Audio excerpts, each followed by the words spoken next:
I just wanted to do a quick follow-up on the Imagine exhibit at Ray's Gallery in New York on 57th Street. It is officially been 24 hours since I experienced that exhibit, and in the, let's say, at least 200 to 300 maybe exhibits that I've covered since I started a simple blog over 5 years ago, this definitely, the Imagine exhibit, honestly, this is the single best art and wildest art exhibit I have ever been to and I have covered.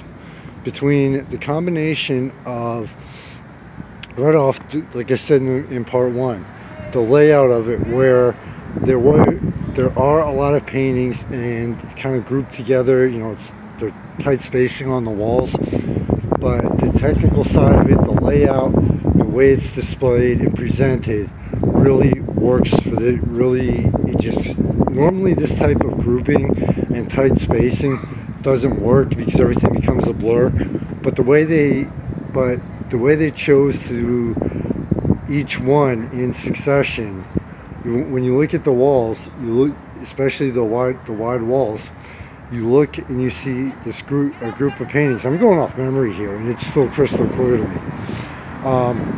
And then after that,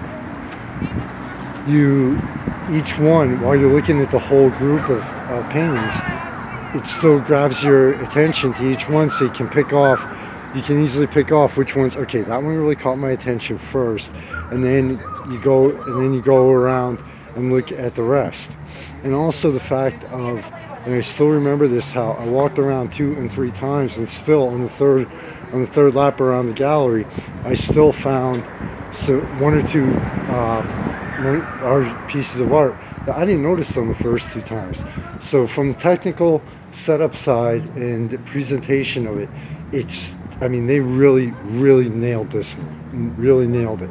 And also just with the art itself, you had world famous painters and people who pioneered the imaginative art, such as Boris Vallejo.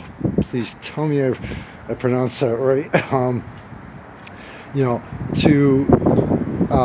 you know, speaking with two ladies that were working at the gallery, they told me, said yes, a lot of these were actually fairly young painters and fairly young artists. And I still remember the one they had the birth dates of the artists on each painting, and I looked at one, I'm like, 1989, this year I graduated. So, you know, the fact that they combined both the pioneers and world famous artists with the new and, you know, sometimes little known artists into one exhibit, that just really, honestly, that really impressed me and really kind of floored me. The fact that, you know, everyone was given the same credit and respectability, and everyone was basically on the same level in this exhibit. It just really, and the individual art, especially if you're a fan of abstract, sci-fi, fantasy, use your imagination a lot, shall we say, which is what I'm a huge fan of all the above. Yeah, this just really, I mean, you'll stand there and look at one of the artworks and just stand there and just be like, there were a couple where I could easily have gotten lost in the art itself.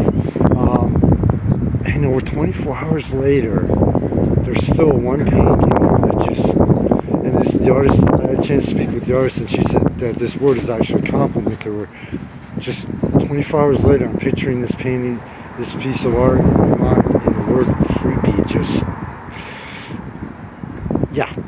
Anyway, so yeah, if you have a chance, if you live in New York or you have a chance to get up there, this is one of the art exhibits that you want to see in your entire lifetime, honestly. Imagine exhibition at Ray's Gallery on East 57th Street in New York. Definitely, it's worth, even if you don't live in New York, it's worth, make the trip to check out this exhibit. I cannot recommend this to you high enough or enough times. Thanks to everybody out there for the support. You have no idea what it means to me, and to the financial sponsors. You're the reason why I can get go to these places, cover these exhibits, and even here locally on Lehigh Valley. Please go to the Thanks to Sponsors page, check out and support those people and businesses. Right now, if I don't seem that as excited, anywhere near as excited I am as about this exhibit, it's been a very long 2 days. So that, and it feels like winter again. We're like 2 days away from May. So take care, everybody. Take some time out and enjoy life.